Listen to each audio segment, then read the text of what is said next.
دوستو، ہر انسان موت کے آئینے میں اپنے دل کی آپ بیتی دیکھ ہی لیتا ہے۔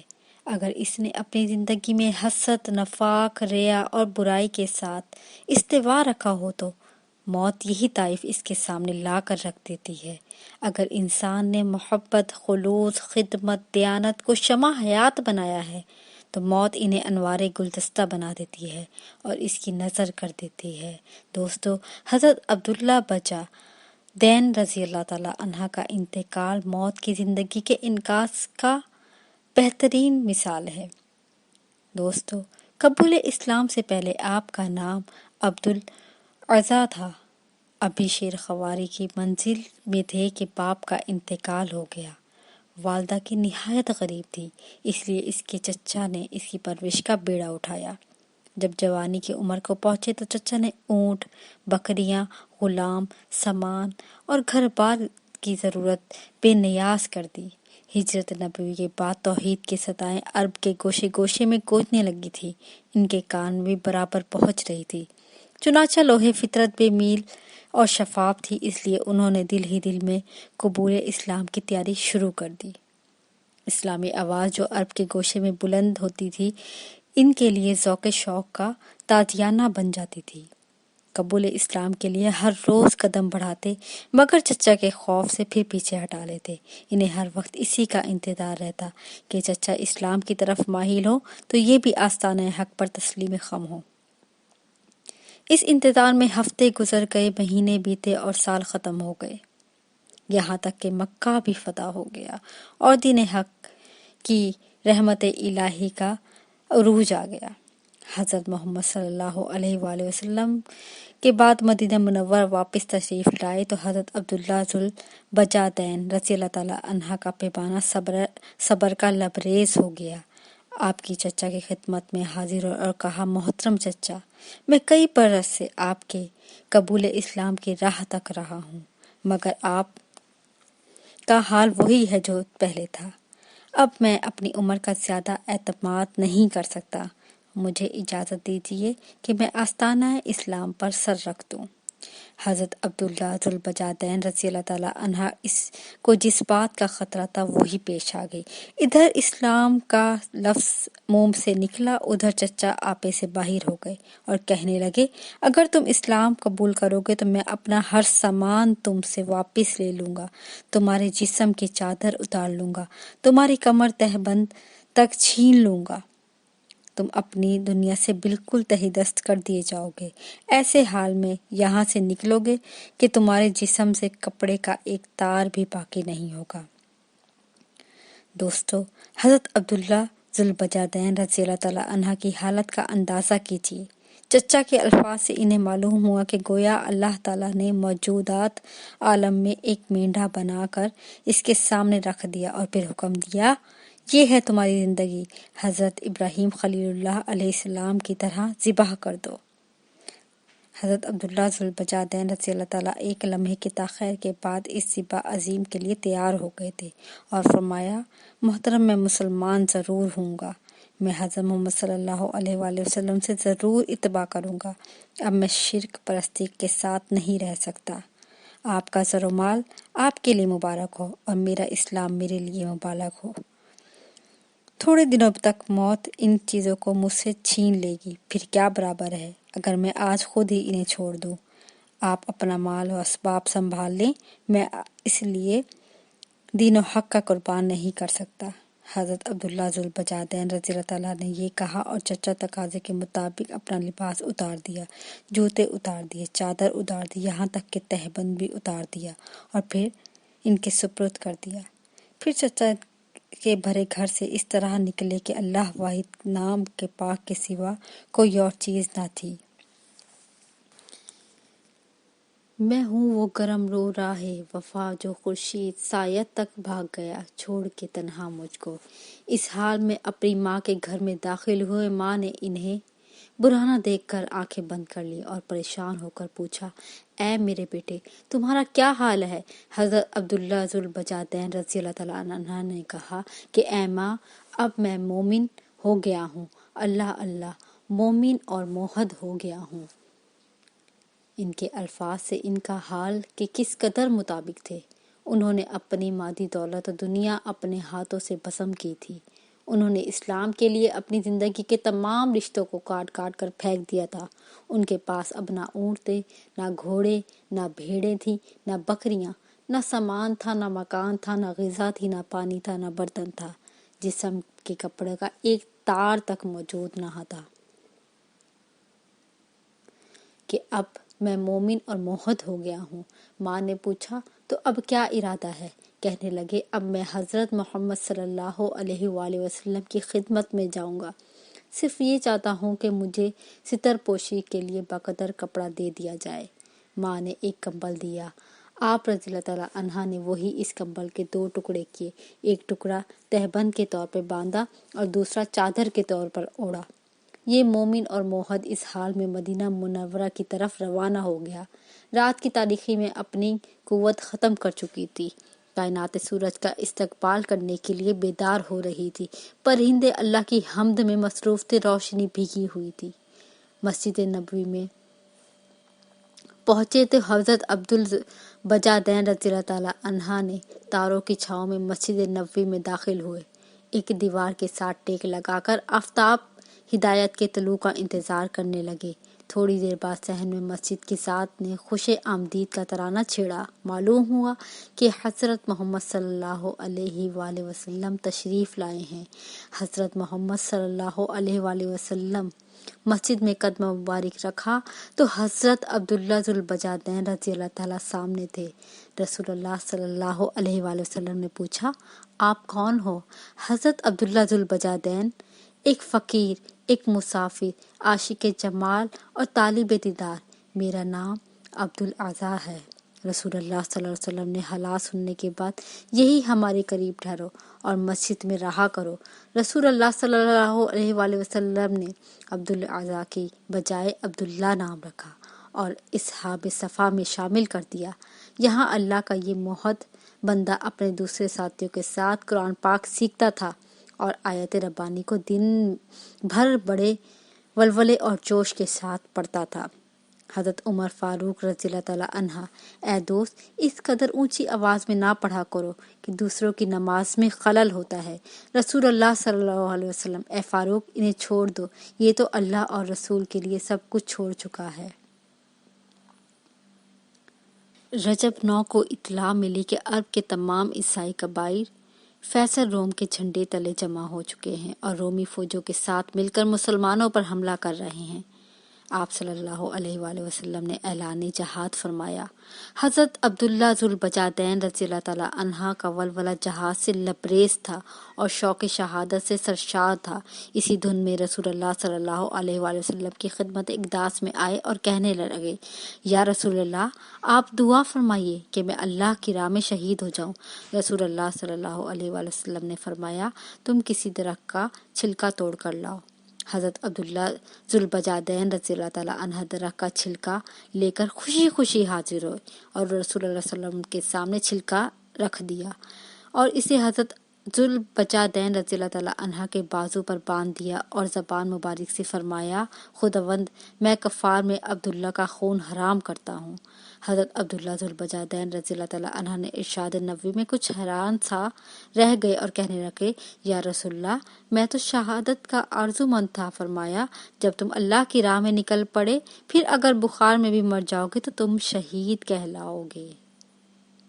اسلامی فوج تبوک پہنچی تو حضرت عبداللہ ذوالبجادین رضی اللہ تعالیٰ عنہ کو سچ مچ بخار آ گیا۔ یہی بخار ان کے پیغام شہادت تھا۔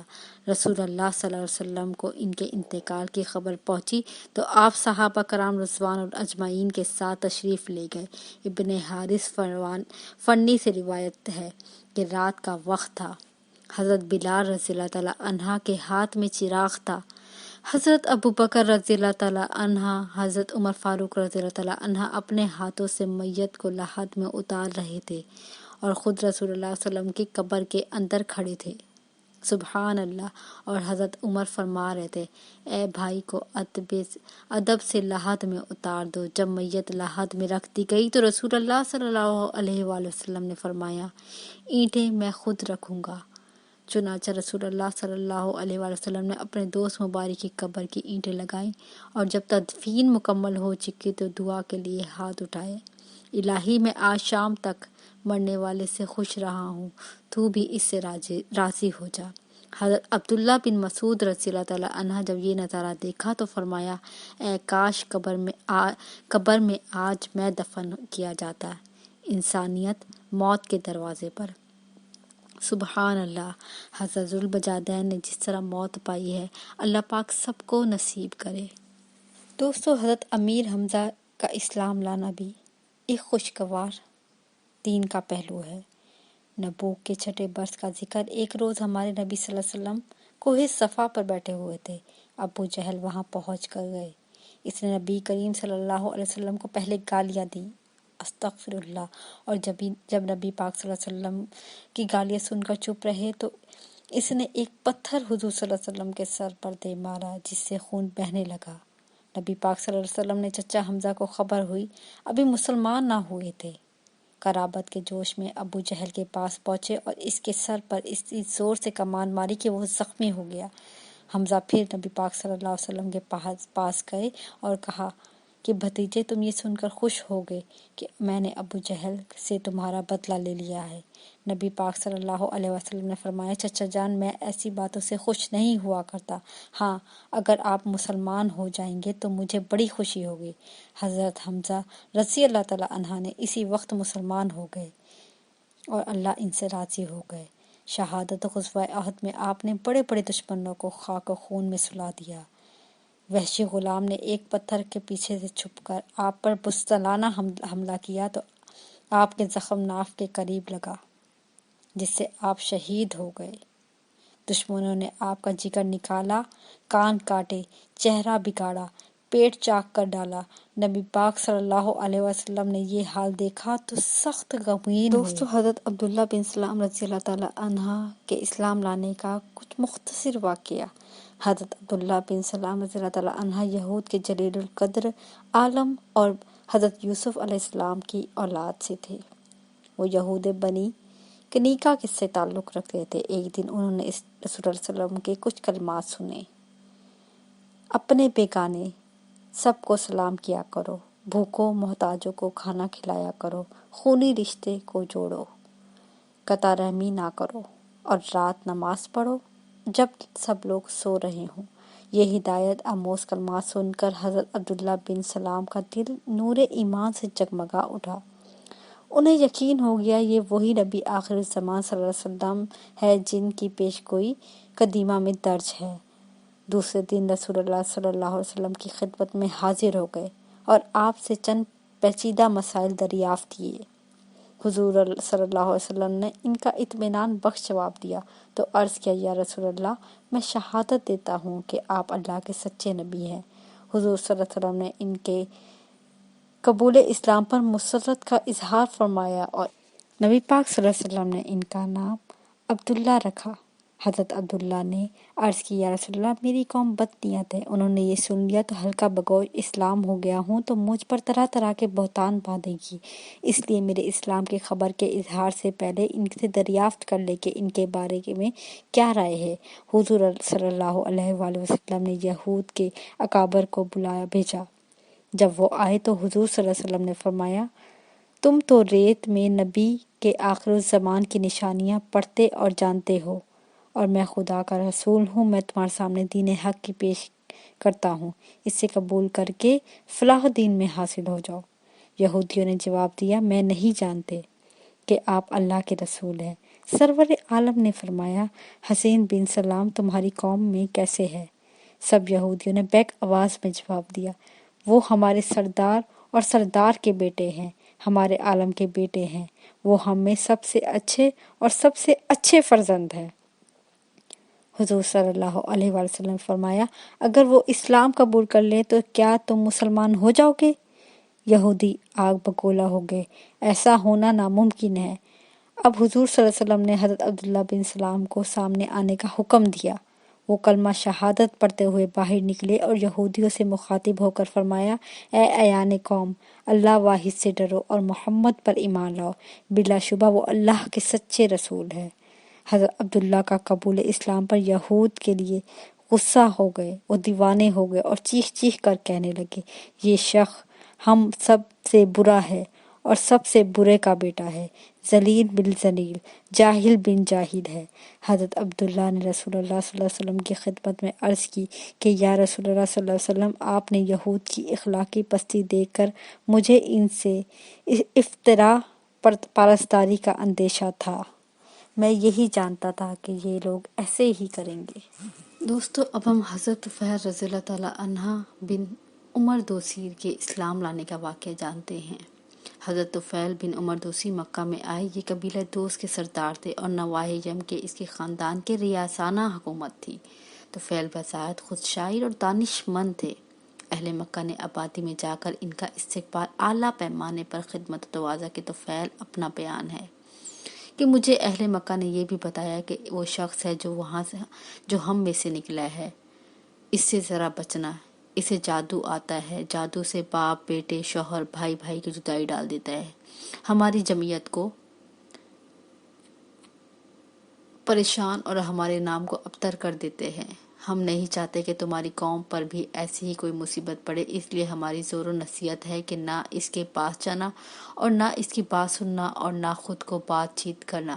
یہ باتیں انہوں نے ایسی عمدگی سے میرے ذہن نشی کر دی کہ جب میں کعبہ میں جانا چاہتا تو کانوں میں روئی سے بند کر لیتا تاکہ محمد صلی اللہ علیہ وسلم کی آواز کانوں میں بھنک بھی نہ پڑے۔ ایک روز میں صبح خانہ کعبہ گیا، نبی پاک صلی اللہ علیہ وسلم نماز پڑھ رہے تھے، چنانچہ خدا کی مشیت یہ تھی کہ ان کی آواز میری سماعت تک ضرور پہنچے، اس لیے میں نے سنا کہ ایک نہایت عجیب کلام وہ پڑھ رہے ہیں۔ اس وقت میں اپنے آپ کو ملامت کرنے لگا کہ میں خود شاعر ہوں، با علم ہوں، اچھے برے کی تمیز رکھتا ہوں، پھر کیا وجہ ہے اور وہ کون سی روک ہے کہ میں اس کی بات نہ سنوں؟ اچھی بات ہوگی تو مانوں گا ورنہ نہیں۔ میں یہ ارادہ کر کے ٹھہر گیا۔ جب نبی پاک صلی اللہ علیہ وسلم گھر کو چلے تو میں بھی پیچھے ہو لیا۔ جب مکان پر حاضر ہوئے تو نبی پاک صلی اللہ علیہ وسلم نے اپنا واقعہ مکہ میں آنے والے لوگوں کو بہکانے اور درگوش رہنے اور آج حضور صلی اللہ علیہ وسلم کی زبان سے کچھ سن پانے کا کہہ سنایا اور عرض کی کہ مجھے یہ بات سنائیے۔ نبی پاک صلی اللہ علیہ وسلم نے قرآن پڑھا۔ اللہ، میں نے ایسا پاکیزہ کلام کبھی نہ سنا جو اس قدر نیکی اور انصاف کی ہدایت دیتا ہے۔ الغرض طفیل اسی وقت مسلمان ہو گیا۔ دوستو، حضرت عمیر بن وہب قریشی کے اسلام لانے کا واقعہ۔ حضرت عمیر بن وہب قریشی کا وہ گھرانہ تھا جو نبی پاک صلی اللہ علیہ وآلہ وسلم کے سخت مخالف تھا۔ عمیر بن وہب مکہ میں رسالت کے مآب صلی اللہ علیہ وسلم کے قتل کے ارادے سے آئے تھے کہ یہ بدر میں ان کا بیٹا اسیر ہو گیا تھا، جس کی وجہ سے ان کا دل ڈوب کر رہ گیا تھا۔ بدر ہی میں صفوان کے والد امیہ بن خلف مارے گئے تھے۔ ان کے دل سے اپنے باپ کا سایہ سر سے اٹھ جانے کا ملال نہ پیٹ سکا۔ ایک روز شہر سے باہر مقام ہجر میں صفوان اور عمیر دونوں سے ملاقات ہو گئی اور دونوں نے اپنے زخم ایک دوسرے کے سامنے کھول دیے۔ صفوان: کیا چیک کیا جائے؟ بدر کے نتیجے نے ہمارے دل میں ناسور ڈال دیا ہے۔ عمیر بن وہب: اس لڑائی کے انجام سے دنیا کی نظروں سے تاریک ہو گئی ہے۔ میں اگر زیر بار نہ ہوتا تو اپنے بعد بچوں کو گزر بسر کا سہارا بھی نہ ہوتا تو مدینے جا کر نبی پاک صلی اللہ علیہ وسلم کو نعوذ باللہ دن دہاڑے قتل کر دیتا۔ میں آپ کے قرض اور آپ کے دونوں بچوں کی کفالت کا ذمہ دار ہوں عمیر، اور میرے لیے مدینے جانے کا یہ بہانہ کافی ہے کہ میں یہ اپنے فرزند کی وجہ سے آیا ہوں جو مسلمانوں کے پاس اسیر ہے۔ صفوان اور عمیر دونوں آپس میں چچا زاد بھائی تھے۔ صفوان نے سواری کا انتظام کر دیا، عمیر نے تلوار کو آبدی بھر زہر میں بجھایا اور بدر کا انتقام لینے کے لیے مدینہ روانہ ہو گئے۔ دوستو، یہاں پہنچ کر مسجد نبوی کے سامنے سواری سے اترے ان کے دل میں کسی قسم کا ڈر نہ تھا، صرف اپنے لخت جگر کی اسیری کا خیال انتقام کے لیے ابھر رہا تھا۔ زہر سے بجھی ہوئی تلوار گلے میں حمائل تھی۔ حضرت عمر رضی اللہ تعالی عنہ کی نگاہ پڑی، دیکھا تو عمیر کے چہرے پر شرارت ٹپک رہی تھی۔ رسول اللہ صلی اللہ علیہ وسلم کی خدمت میں حاضر ہوئے اور عرض کیا، یا رسول اللہ، عمیر کی اجازت پر مصر ہے مگر شرارت اس کے بشر سے ٹپک رہی ہے۔ رسول اللہ صلی اللہ علیہ وآلہ وسلم نے کہا اسے مت رکو۔ عمر رضی اللہ تعالیٰ نے مسلمانوں سے نگرانی کا اشارہ کرتے ہوئے آنے والے راستے صاف کر دیے۔ رسول اللہ صلی اللہ علیہ وسلم نے عمیر کی نگرانی کے آتے دیکھا تو اپنے یاران وفاکش کو حلقہ توڑنے کا حکم صادر فرما کر منتشر کر دیا۔ عمیر پیش ہوئے تو رسول اللہ صلی اللہ علیہ وسلم نے حسب ذیل مکالمہ ہوا۔ عمیر، صبح کا سلام پیش کرتا ہوں۔ رسول اللہ صلی اللہ علیہ وسلم نے اللہ نے مجھے آپ کے اس تحفے سے بے نیاز فرما کر اہل جنت کے ہدیے سے سرفراز فرمایا ہے جس کا اظہار السلام علیکم سے ہوتا ہے۔ عمیر، اس تحفے سے آپ کا حال فیضیاب ہوئے ہے۔ اب تک ہمارے مروجہ طریقے سلام پر عمل پیرا تھے۔ رسول اللہ صلی اللہ علیہ وسلم، اس سفر سے آپ کا کیا مقصد ہے؟ عمیر، ہمارے جو عزیز آپ کے ہاں اسیر ہیں ان کی خیر و خبر کے لیے حاضر ہو گیا ہوں۔ آپ سے بھی تو ہماری قرابت داری ہے۔ رسول اللہ صلی اللہ علیہ وسلم نے فرمایا گلے میں تلوار کو کیوں حمائل کر رکھی ہے؟ عمیر، اللہ انہیں غلط کرے، انہی تلواروں نے ہمیں بدر میں آپ کے ہاتھوں ذلیل کر دیا۔ اے صاحب، کیا بتاؤں، جس وقت سواری سے اترا تھا اسے ہاتھ میں لینا بھول گیا۔ رسول اللہ صلی اللہ علیہ وسلم نے فرمایا عمیر، سچ کہوں یہاں کس ارادے سے آئے ہو؟ مکہ میں ہجر میں بیٹھ کر تیرے صفوان کے درمیان کیا طے ہوا ہے؟ عمیر سہم گئے، گھبرا کر عرض کی صفوان سے کیا طے ہوا ہے جو آپ ایسا فرما رہے ہیں؟ آپ ہی فرمائیے۔ رسول اللہ صلی اللہ علیہ وسلم نے فرمایا صفوان سے تو یہی طے ہوا ہے کہ تم مجھے قتل کر دو اور وہ تمہارا قرض بھی ادا کر دے گا اور تعزیت تمہارے اہل و عیال کی کفالت بھی کرے گا۔ اے عمار، تم کب چوکنے والے تھے؟ وہ تو ذات باری تعالیٰ ہے جس نے میرا بال بیکانہ ہونا دیا۔ عمیر، میں شہادت دیتا ہوں آپ کے رسول صلی اللہ علیہ وسلم ہونے اور اللہ کے معبود پر حق ہونے کی۔ یا رسول اللہ صلی اللہ علیہ وسلم، ہماری کم عقلی ہے کہ ہم پر نازل شدہ وحی کا انکار کرتے رہے۔ یہ راز میرے اور صفوان کے درمیان تھا۔ اگر آپ وحی اور صادقہ نزول نہ ہوتا تو آپ کو کیسے معلوم کر سکتے ہیں؟ اللہ کا شکر ہے کہ مجھے سیدھی راہ میسر آ گئی ہے، حالانکہ نکلا میں برے ارادے سے تھا۔ رسول اللہ صلی اللہ علیہ وسلم نے فرمایا تمہارا حاشیہ نشین اس گفتگو سے بے حد متاثر ہوئے۔ رسول اللہ صلی اللہ علیہ وسلم نے عمیر رضی اللہ تعالیٰ عنہ سے فرمایا آپ ابھی یہاں قیام کریں۔ اصحاب رضوان اجمعین کا حکم دیا کہ ان کے قیدی کو رہا کر دیا جائے اور عمیر کو تھوڑی بہت قرآن کی تعلیم بھی دی جائے۔ عمیر واپسی مصر پر ہوئے تو رسول اللہ صلی اللہ علیہ وسلم نے تبلیغ کی اجازت پر مرحمت فرمائی جائے۔ آپ نے بخوشی اجازت بخش دی۔ سبحان اللہ، قتل کرنے کے ارادے سے آنے والا مبلغ اسلام بن کر لوٹا۔ دوستو، سب سے زیادہ جو واقعہ آپ صلی اللہ علیہ وسلم کے بلند ترین اخلاق کی شہادت دیتا ہے وہ حضرت زید بن حارثہ رضی اللہ تعالیٰ عنہ کا ہے۔ یہ قبیلہ کلب کے شخص حارثہ بن شرجیل کے بیٹے تھے۔ جب یہ 8 سال کے تھے اس وقت ان کی ماں ان کو میکے لے کر گئی تھی۔ وہاں بنی کبین بن جسر کے لوگوں نے ان پر پڑاؤ حملہ کر دیا اور لوٹ کے مارے۔ جن آدمی کو پکڑ کر لے گئے اس میں زید بھی تھا۔ پھر انہوں نے طائف کے قریب عکاظ کے میلے پر لے جا کر ان کو بیچ دیا۔ دوستو، خریدنے والے حضرت ختیجہ رضی اللہ تعالیٰ عنہا کے بھتیجے حکیم بن حزام تھے۔ انہوں نے مکہ لا کر اپنی پھوپھی زادی کو نظر کر دیا۔ نبی اکرم صلی اللہ علیہ وسلم سے جب حضرت ختیجہ رضی اللہ تعالیٰ عنہا کا نکاح ہوا تو حضور صلی اللہ علیہ وسلم نے ان کے ہاں زید رضی اللہ تعالیٰ عنہا کو دیکھا اور ان کی عادات و اطوار آپ صلی اللہ علیہ وسلم کو اس قدر پسند آئی کہ آپ صلی اللہ علیہ وسلم نے انہیں حضرت ختیجہ رضی اللہ تعالیٰ عنہا سے مانگ لیا۔ اس طرح یہ خوش قسمت لڑکا اس کے خیر الخلائق ہستی کی خدمت میں پہنچ گیا۔ اس وقت زید رضی اللہ تعالیٰ کی عمر 15 سال تھی۔ کچھ مدت بعد ان کے باپ اور چچا کو پتہ چلا کہ ہمارا بچہ مکہ میں ہے اور انہیں تلاش کرتے ہوئے نبی پاک صلی اللہ علیہ وآلہ وسلم کے پاس پہنچے اور عرض کی یا رسول اللہ صلی اللہ علیہ وسلم، جو فدیہ چاہے ہم دیتے ہیں، ہمارا بچہ ہمیں دے دیں۔ حضور صلی اللہ علیہ وسلم نے فرمایا میں لڑکے کو بلاتا ہوں، اس کی مرضی پر چھوڑ دیتے ہیں۔ اگر وہ تمہارے ساتھ جانا چاہتا ہے تو یا میرے پاس رہنا چاہتا ہے، اگر وہ تمہارے پاس جانا چاہتا ہے تو میں فدیہ نہ لوں گا۔ اور اسے یوں ہی چھوڑ دوں گا، لیکن اگر وہ میرے پاس رہنا چاہتا ہے تو میں ایسا آدمی نہیں ہوں کہ جو شخص میرے پاس رہنا چاہتا ہے اسے خواہ نکال دوں۔ انہوں نے کہا، یہ تو آپ نے انصاف سے بھی بڑھ کر درست بات فرمائی ہے، آپ بچے کو بلا کر پوچھ لیجئے۔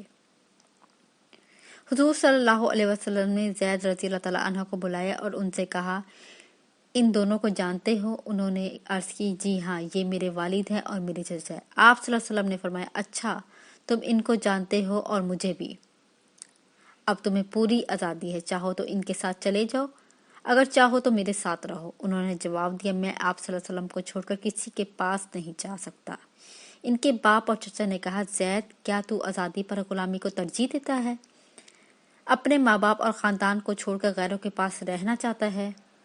انہوں نے کہا، میں ان کے جو اوصاف دیکھے ہیں اور ان کا تجربہ لینے کے بعد میں دنیا میں کسی کو بھی ترجیح نہیں دے سکتا۔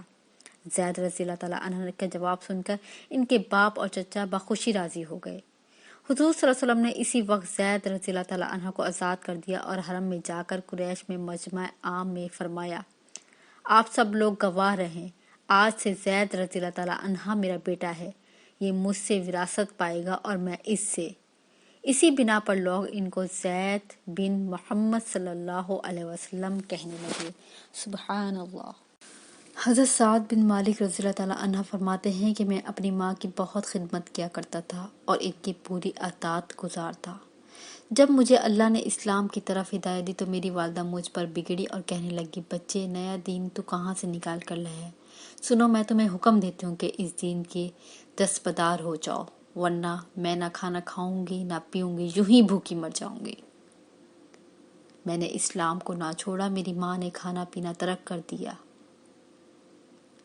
چاروں اطراف سے مجھے آوازیں کسنے لگے لوگ کہ یہ اپنی ماں کا قاتل ہے۔ میرے بہت دل تنگ ہوا۔ میں نے اپنی والدہ سے خدمت میں بار بار عرض کی، خوشامد کی، سمجھایا کہ اللہ کے لیے اپنی ضد سے باز آ جاؤ، یہ تو ناممکن ہے میں دین محمد صلی اللہ علیہ وسلم کو چھوڑ دوں۔ اسی بحث میں میری والدہ 3 دن فاقے میں گزر گیا اور اسی حالت سے ان کی بہت زیادہ حالت خراب ہو گئی۔ تو میں ان کے پاس گیا اور میں نے کہا، میری اچھی ماں جان، سنو، تم مجھے میری جان سے زیادہ عزیز ہو لیکن میرے دین سے زیادہ عزیز نہیں ہو۔ واللہ ایک نہیں تمہاری 100 جانیں ہوں، اسی بھوک پیاس میں ایک ایک کر کے سب نکل جائیں تو بھی میں آخری لمحہ تک اپنے سچے دین اسلام کو نہ چھوڑوں گا، واللہ نہ چھوڑوں گا۔ اب میری ماں مایوس ہو گئی اور کھانا پینا شروع کر دیا۔ دوستو، ایسی کئی مثالیں ہیں صحابہ کرام کی جنہوں نے اپنی خدمت اور اپنے ثابت قدمی سے اسلام کو زندہ کیا ہے اور اسلام کے لیے اپنی جانیں قربان کی ہیں۔